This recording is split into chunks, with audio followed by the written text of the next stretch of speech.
Yo tout le monde, j'espère que vous allez bien, c'est votre boy Brooksio Foot. Aujourd'hui, on a un nouveau concept, on va parler de l'actualité, tout ce qui se passe dans le foot. J'ai mes fenêtres ici ouvertes, on va passer sujet après sujet, je vais vous donner mon opinion. Nous, on va discuter un peu. Si vous avez quelque chose à dire, dites-le moi dans les commentaires.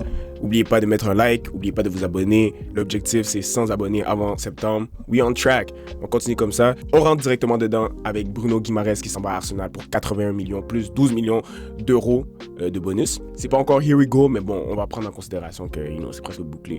Et puis, franchement, gros coup d'Arsenal. Je pense que ça fait longtemps qu'ils voulaient partir là-bas. Tous les gars de Newcastle veulent partir à un moment donné. Ils veulent essayer d'aller loin dans les compétitions avec des nouveaux clubs.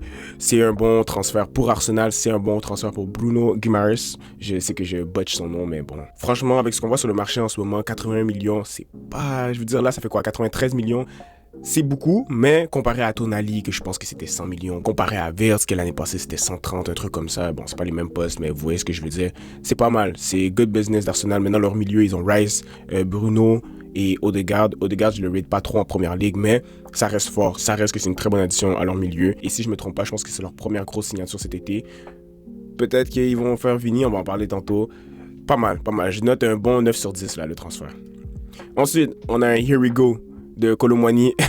Kolo Muani, sa carrière là, depuis qu'il a signé au PSG, ça... Malheureusement, on dirait qu'il n'arrive pas à se trouver une maison. Il retourne à la Juventus, espérons que il va pouvoir se retrouver là-bas, se ressourcer et puis apporter quelque chose à l'équipe. Justement, leur équipe, bon, 45 millions, c'est pas mal pour un joueur qui apporte de la vitesse, de la profondeur quand même. L'année passée, il n'a pas très bien, il n'a pas été très performant. Je sais pas c'était quoi ses stats là, mais tu le signes pour ce qu'il a fait dans le passé. Puis bon, la Juventus n'a pas trop d'argent. Regardez leur équipe. Leur équipe, c'est Yildiz, Alek Bovic. Quand c'est Sao, McKennie, Locatelli, Cambiasso. Cambiasso est très fort. Je le vois à United, là, il est très fort. Lukimi, Bremer, qui est fort aussi, Kalulu. Suzuki, ils l'ont même pas signé. Donc, tu regardes l'état de cette équipe, tu te dis, Juventus, ils ont même pas de Champions League. Juventus n'a pas de Champions League. C'est crazy. Après, quand tu regardes l'équipe, tu comprends pourquoi. On va faire une comparaison avec ce qu'ils avaient en 2014-2015. Je sais que c'est crazy parce que ça fait plus de 10 ans, mais bon, regardez-moi Buffon, Bonucci, Cellini, Evra, Lichtsteiner. Désolé pour les noms, mais bon, voilà. Il est fort, il était fort sur FIFA. Marquisio, Pirlo, Pogba, Vidal, Fernando Llorente, Tevez. C'est du feu maintenant. C'est dommage, hein? C'est très dommage. J'espère qu'ils vont pouvoir retrouver un niveau. Je pense qu'ils ont des problèmes en termes d'argent. J'espère qu'ils vont trouver une façon de retrouver leur niveau. Parce que ce qu'on voit ici, c'est très médiocre. On passe à Jordan Henderson qui s'en va à Chelsea avec son pote Danny Welbeck. On fait un 2 pour 1. Ils sont allés chercher les papis pour être des mentors à leurs jeunes joueurs. Leur politique, c'était tu viens du Brésil, t'as 18 ans, tu danses bien, et puis tu sais dribbler, tu es rapide, t'es noir, t'as les locks, on te signe. Une fois les gars signés, ils n'ont pas de mentor. Donc, c'est ça qu'ils sont allés chercher. J'ai pas grand chose à dire sur les transferts, je veux dire, c'est simplement pour guider les jeunes, être là. Même Welbeck l'avait tweeté, ben pas tweeté, mais je pense qu'il avait dit que you guys have a shoulder to cry on or to lean on, c'est-à-dire genre, tu vois, je vous épaule quoi. Shout-out à Chelsea qui a évalué les besoins de leur équipe, c'est-à-dire tu peux pas signer 150 joueurs puis t'attendre à ce que les gars performent et puis qu'ils soient à 100% à chaque fois. Le foot, il y a beaucoup de l'idée de mentor, l'idée de pas vieux gars, mais you know what I'm saying, les gens qui ont l'expérience, qui viennent épauler les jeunes, c'est important. Et bon, Jordan Henderson, Welbeck, ça va. Ils ont l'expérience en Première Ligue, ils ont l'expérience en Champions League aussi, en équipe nationale. Bonne signature. Magnus Akluch au PSG pour 50 millions, très bon transfert de la part du PSG. Franchement, Luis Campos, ce qu'il est en train de faire là-bas là, depuis quelques années, c'est top, c'est fort. Jeune joueur, doublure de Désiré Doué. Il va jouer à droite, je pense. Il peut jouer aussi milieu offensif. C'est surtout le 50 millions qui est crazy. Puis, non, jusqu'en 2031. Leur squad commence à être loadé au PSG. C'est fort, c'est fort. Ils veulent aussi signer Ferran Torres puisqu'ils ont vendu l'autre, la Ramos, à l'AC Milan. Ils ont besoin d'une doublure pour Dembélé. Bof, moi, Ferran Torres, je suis pas trop grand fan. On l'a vu en Champions League. Je sais qu'il a marqué en finale de la Coupe du Monde, mais moi, je l'ai vu en Champions League l'année passée avec le Barça. Là, des trucs ratés, des occasions bizarre raté devant le but, à côté contre Chelsea, des trucs comme ça. Non. J'aime pas trop Ferran Torres, mais bon. Comme backup, en Ligue 1, ça peut être fort, c'est peut-être ça l'idée. Comme ça, Dembouz se repose en Ligue 1, lui il vient marquer ses buts là-bas, contre Lorient, contre, je sais pas moi, Marseille. Et puis voilà quoi. Non seulement ils sont intéressés par Ferran Torres, mais je pense qu'ils vont signer Mika Götze, qui est très très fort, une bonne pépite. 60 millions d'euros seulement. Et étant ivoirien, moi je voulais que Yann Diomandé aille au PSG. Je trouve que c'est un bon club pour évoluer, surtout qu'il y a le truc de doublure, c'est-à-dire un va jouer la Champions League, l'autre va jouer la Ligue 1 et ainsi de suite. Bon, of course, lui qui joue la Champions League va peut-être jouer la Ligue 1 aussi, mais vous voyez ce que je veux dire. Mais le PSG a jugé que les demandes étaient trop élevées et tu vois qu'ils respectent vraiment leur politique parce que Yann nous demandait quoi, 120 millions, 130. Là, ils ont dit, ok, on veut pas, non merci, trop de problèmes. Il y a les trucs aussi avec les agences et tout, blablabla. Ils ont dit, ok, d'accord, tranquille. J'ai pas aimé le post qu'ils ont fait, là, ou le truc qu'ils ont dit, ah, non, il a juste fait 2 ans professionnel ou 6 mois professionnel, blablabla. Je sais plus exactement ce qu'ils ont dit, mais pour un peu attaquer le joueur, ils auraient pu juste passer. Mais là, ils se sont retournés vers l'Ajax. 60 millions, un gars très technique, un gars qui... Ça sent le football quand il joue. Tu le regardes, tu dis, le football est back. C'est pas comme les Grealish et puis les autres gars, là, les Martinelli et tout, là, où ça prend le ballon, ça... Non, il y a la finesse dedans. J'aime cette signature, c'est très fort. On dirait qu'on parle juste du PSG, mais c'est eux qui sont en feu en ce moment-là. Eux, ils signent les joueurs. Là, en première ligue, c'est pas tant. Bon, il y a eu Henderson à City, il y a eu Manchester qui a signé 2 bons joueurs, Tielemans, André Santos. Mais cette semaine, à part Diomandé et puis le PSG et Arsenal, il n'y a pas eu grand-chose. Il y a eu Vini aussi, on m'en parlait, mais je ne suis pas fan du PSG, hein, mais voilà quoi. On peut juste parler d'eux. Encore le PSG. Barcola, Liverpool, si le PSG signe Mika Götze, je pense que c'est terminé pour Barcola. Est-ce qu'il va aller à Liverpool? Je trouve ça bizarre. J'imagine que Barcola peut évoluer sur le côté droit. À gauche, il y a Gakpo. Peut-être que Gakpo va partir à Tottenham. Mais ils ont le petit, là, Nougouma. Désolé encore pour les noms. Désolé pour les noms. Mais ils ont le petit qui joue déjà à gauche. Est-ce que Barcola va jouer à droite? Je sais pas, je comprends pas trop ce transfert-là. Et en plus, ça va être... Le PSG a évalué Barcola à 170 millions. 170 millions pour Barcola, c'est crazy, bro. Il est jeune, il a la vitesse, il n'a pas de finition. 170 millions, c'est beaucoup. Et je sais pas s'il vaut ça. Après, il a plus d'expérience que Diomandé qui, lui demande 130 et tout. Back-to-back Champions League winner, il joue pour l'équipe de France. C'est 150 max, mais 170, bro, arrêtez là, vous abusez. En tout cas, à voir si Liverpool va croquer. Ils n'ont pas le choix parce qu'ils n'ont pas d'attaquant. Ils n'ont pas d'attaquant droit, d'attaquant gauche, vraiment. Ils n'ont pas le choix d'aller chercher un gros joueur. Pour moi, Barcola, c'est à voir. C'est pas un joueur, je peux dire, il va performer en première ligue, c'est sûr.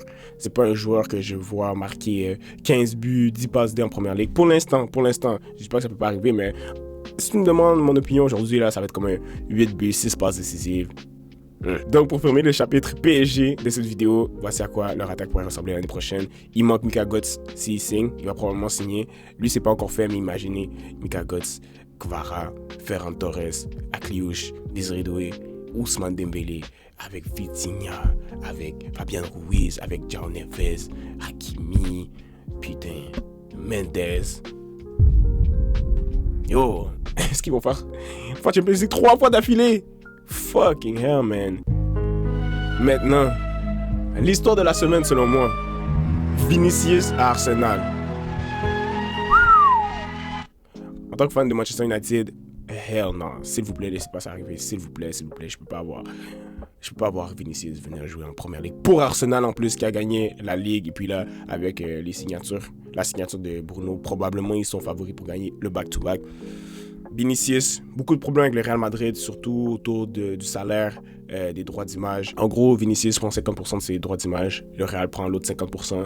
Et ce qui ramène au Real Madrid, c'est comme si le 50% que le Real prend paye son salaire. Donc c'est comme si le Real payait 0, quoi. Puisque ce qui ramène, ils utilisent ça pour payer son salaire, bref. Vous comprenez l'idée derrière. Alors que Mbappé, lui, il prend 80% de ses droits d'image, ce qui est, c'est beaucoup. Lui, il regarde ça et dit, mais attends, je fais moins d'argent que lui. Vous prenez 50% de mes droits d'image. J'ai ramené 2 Champions League. J'ai ramené des Ligas. C'est quoi le problème? Qu'est-ce qui se passe? Pourquoi c'est pas moi le plus up du club? Pourquoi c'est pas moi qui a la monnaie, qui a l'oseille? Et honnêtement, Fairs, il a raison. Parce que c'est pas un truc de Mbappé à ramener plus au club. Sur papier, je parle de trophée, je parle de gloire, de victoire, et ainsi de suite. Si on veut parler équipe nationale, c'est quelque chose d'autre. Vinicius en équipe nationale, c'est pas la même chose qu'Mbappé, c'est pas comparable. Mais on parle du Real Madrid. Ces arguments sont valables. Après, on n'est pas dans les coulisses, on sait pas exactement ce qui se passe. Peut-être que le Real offre des bons trucs, mais selon lui, c'est pas assez. Bears, est-ce que ça va se régler? Je pense que ça va se régler. Je pense pas que les Real vont le laisser partir, surtout avec l'équipe qu'ils vont construire là en ce moment. Vini à gauche, Mbappé en pointe, Diomandé à droite, Jude milieu offensif, potentiellement Rodri milieu, Valverde, ils ont pris Dumfries, Konaté, etc. Bref, je pense qu'ils sont en train de faire du sale boulot avec Rodrigo sur le banc, Hendrick, blablabla. Le laisser partir comme ça à cause de l'argent, alors que vous avez l'argent, si vous avez l'argent. Vous avez fait quoi, 1 milliard l'année passée, on sait que vous avez l'argent. Laissez pas Vini partir, il est jeune en plus, à 26 ans, il rentre dans son prime, maintenant là. Il rentre dans son prime. Moi, je laisserai pas Vini partir, surtout pas Arsenal, parce que peut-être vous allez le croiser en Champions League, puis leur squad, ils vous ont déjà battu. Tu leur donnes Vini en plus? Oh, hell no, bro. Pas une bonne idée. Bref, à voir, c'est une histoire à voir. Update de blessure, Eli Kroupi s'est blessé, s'est fracturé, je pense, un truc au pied là. Off pendant 3-4 mois. Grosse pépite. On attendait des transferts Barcelone, PSG, et ainsi de suite. Il est très fort. Techniquement, là, c'est magnifique ce qu'il fait. J'espère qu'il va revenir plus fort. Je pense que... Bon, il est jeune. Il n'a pas choisi la Côte d'Ivoire, malheureusement. Mais futur star de l'équipe de France, futur star en Première Ligue ou en Liga, peu importe où il termine. Mais à regarder, il est très très fort, j'aime bien. La fameuse histoire, Diomandé. Romain Molina a sorti son enquête et les dessous d'un transfert très compliqué. Allez regarder sa vidéo. J'ai voulu faire une vidéo réaction, mais bon, c'était plus... Il racontait un peu une histoire et tout, tu peux pas trop le couper. Puis bon, je vais pas juste regarder la vidéo, rien dire 2-3 mots, puis poster. Mais allez regarder sa vidéo, c'est très intéressant. C'est triste parce que, bon, pour ceux qui n'ont pas vu, c'est un peu l'histoire d'un père spirituel qui... Bon, c'est écrit, c'est un père spirituel qui a récupéré des millions de toutes les parties pour un joueur qui a connu un parcours du combattant depuis son enfance. C'est ça, sa maman était malade ou est malade, son vrai père est en prison, ils l'ont pris jeune, et puis ils l'ont fait signer à droite, à gauche, ils ont fait signer des contrats, ils ont pris l'argent dans son dos, et ainsi de suite. C'est plus triste que Diomandé, il a une mauvaise attitude, il s'entraîne pas bien, blablabla. C'est pas le truc de Mbaye là, le truc de Mbaye là. Non, le truc de Mbaye c'est trop drôle. Diomandé c'est plus triste. Et on espère que ça va pas gâcher son transfert au Real Madrid. Parce que comme Romain l'a dit dans la vidéo, il mérite le transfert au Real Madrid. C'est un gars qui est bourré de talent et le talent n'a jamais été remis en question. C'est les magouilles derrière. Max-Alain Gradel, son gars là, son papa là, j'oublie son nom. Des Bamba, c'est l'entourage du joueur et j'arrête pas de le dire, l'entourage c'est trop important. Ils prennent des jeunes, ils font signer des faux trucs, ils prennent l'argent dans leur dos. Toi t'es jeune, t'es pas encore réveillé. Tu connais pas trop les choses, toi tu veux juste jouer au foot, t'as la pression du foot et ainsi de suite, et puis tu fais confiance à des gens qui normalement veulent ton bien, you know what I'm saying, et puis ils te couillent dans ton dos, c'est crazy. So shout out à Diomandé, j'espère qu'il va, bon je sais pas qu'est-ce qu'il va faire, mais j'espère que ça va pas impacter son jeu, notamment au Real Madrid, puisque ça va... Real, là, si tu commences à mal jouer 2-3 matchs, là, ils vont te siffler, là, ils ont pas peur. Bale, il a vécu ça, Ronaldo a vécu ça aussi. Yo, il faut qu'il fasse attention. Voilà, j'ai un petit mime de Ben Weber après avoir pris les 2 milliards de Yann Diomandé. C'est pas drôle, mais il fallait que je rajoute un peu du monde dedans, parce que sinon... il faut qu'on rigole là, un peu, là. C'est fait pour être le fun, mais moi j'aime bien. Dites-moi dans les commentaires si vous aimez ce format-là. Moi j'aime bien, je le ferai peut-être jeudi soir, poster vendredi. Comme ça me laisse le temps de edit et tout. Ça me laisse aussi... Je voulais le faire le samedi, mais samedi, quand les ligues vont reprendre, je vais devoir faire des vidéos sur les matchs. Donc, ça va être un peu chaud. Puis, je vais avoir une journée spécifique pour ça. Dites-moi si vous aimez. Ouais, moi, j'aime bien, c'est le fun. On passe à ce Infantino. Fuck. Yo, Infantino, man. Ceux qui savent, man. Fries, bro. Put the fries in the bag, man. Démissionne. En gros, l'histoire, c'est que Infantino veut vendre des parts de la Coupe du Monde. Il veut créer une société et la société va gérer les droits d'image et puis la billetterie, puis tout ce blablabla. Tout l'argent, bref, va être dans la société, contrôlé par la FIFA, où lui, il est le boss. Et ensuite de ça, je sais que c'est compliqué avec les mouvements de même, mais bref, la FIFA va contrôler une société où il y a des actionnaires, notamment les gars de Trump, là, les amis de Trump. Ils vont essayer d'investir, je pense, 4 milliards, un truc comme ça, faire monter l'argent et tout, et puis ça va générer, puis cet argent-là va être redistribué aux fédérations. Micmac bizarre, quoi. Tout ça pour enrichir ce gars-là, puisque lui, même s'il n'est pas président de la FIFA, il va être commissionnaire de la société. C'est-à-dire, il va gérer tout tout le truc. Et en tant que commissionnaire, ton salaire, il fait x10, x5. Il gagne 6 millions en ce moment. On parlait de 30 millions, 60 millions de ce que j'ai vu. Bref, créer une société, vendre des parts de la Coupe du Monde. Yo, bro, put the fries in the bag, man. Yo, laisse les trucs comme ils sont. C'est quoi? On est déjà bien, là. Toi, tu veux t'enrichir tout seul, là. Nous, on est bien ici, là. Pourquoi tu veux faire chier? Non, virez-le. Et je suis content. Plusieurs fédérations ont dit non, jamais de la vie. Et c'est bien, c'est bien. Il faut pas laisser les gens. Déjà, ils font des trucs bizarres dans notre dos, on sait même pas. Peut-être la majorité des matchs sont truqués.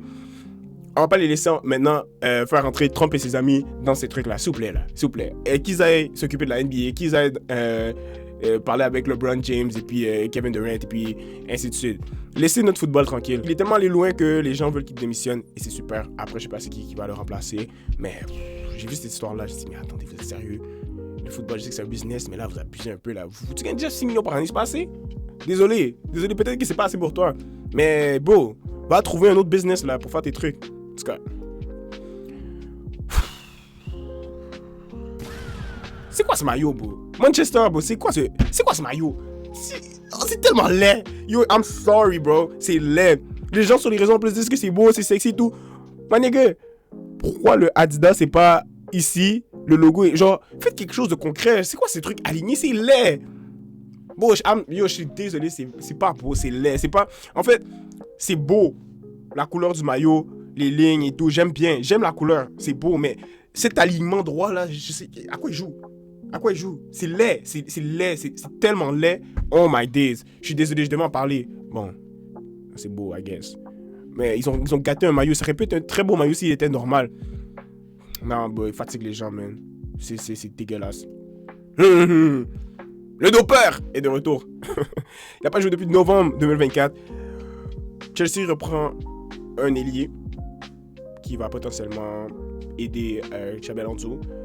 Je ne sais pas s'il a gardé le niveau, là, c'est quand même 2 ans, presque 2 ans. Il va rejoindre l'équipe à Hong Kong, et ainsi de suite. Donc, bienvenue à nouveau à Modric. Je suis pas fan de Chelsea, donc les fans de Chelsea, dites-moi si vous êtes excités, si vous êtes contents. J'ai vu 2-3 posts là, on peut aller voir les commentaires là si vous voulez. Bon, c'est le premier match avec Chelsea face à Liverpool. Ok, d'accord. I just like that straight up. Ok, Modric back for real, shame. That got dope, he had potential. Strasbourg on loan. Donc c'est ça. Bienvenue Modric. Et pour finir, un petit extra sportif au lycée qui va s'amuser à Turks and Caicos avec les baddies on the boat, on the yacht. Le gars qui a filmé. Tu vas plus jamais voir un yacht avec Michael le lycée, j'imagine. Ok, tight shit. On comprend pourquoi il aime Turks and Caicos. Il avait dit dans une vidéo que lui, s'il devait voir une porte là, pour atterrir quelque part, ce serait Turks and Caicos. C'est du extra sportif, ça n'a pas rapport avec le foot. Mais, you know what I'm saying? Ici, on s'amuse, ok? I see you, big baller, I see you, ok. Bref, j'espère que vous avez aimé le concept, j'espère que vous avez aimé cette vidéo. On va continuer à le faire chaque semaine. Mettez un like, abonnez-vous. Peace!